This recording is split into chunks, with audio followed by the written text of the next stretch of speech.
ตอนที่14มาชมวิธีการวางคานของเรือสำเภาเจิ้งเหอลำนี้สวัสดีครับผมชเวงโลเจริญสุกเกษมหรือในแบรนด์ของชเวงชิปโมเดลฝากท่านผู้ชมช่วยกดถูกใจกดติดตามกดกระดิ่งให้ช่องของชเวงชิปโมเดลด้วยนะครับ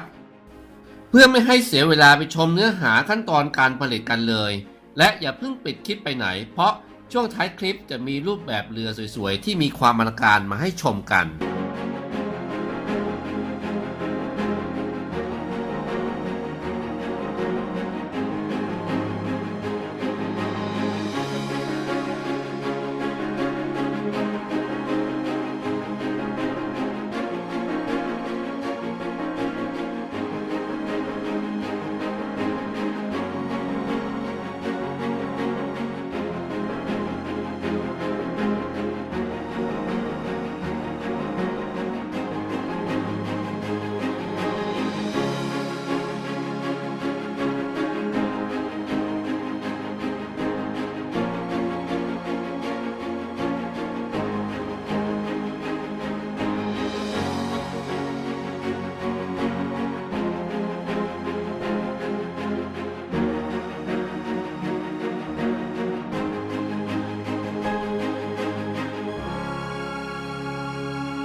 คลิปถัดไปมาติดตามขั้นตอนวิธีการวางไม้พื้นดัดฟ้าของเรือจำลองลำนี้กัน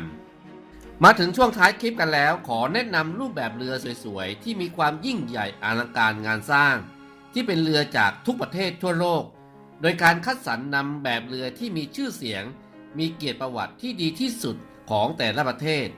มามอบให้กับท่านผู้ชมที่ชื่นชอบงานเรือโบราณโดยทางชเวงชิปโมเดลมีรูปแบบเรือที่สุดอลังการกว่า100รูปแบบเรือที่ทางทีมงานของชเวงชิปโมเดล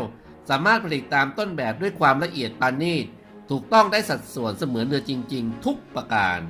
โดยการควบคุมดูแลการผลิตจากครูช่างอย่างชเวงชิปโมเดลทุกขั้นตอน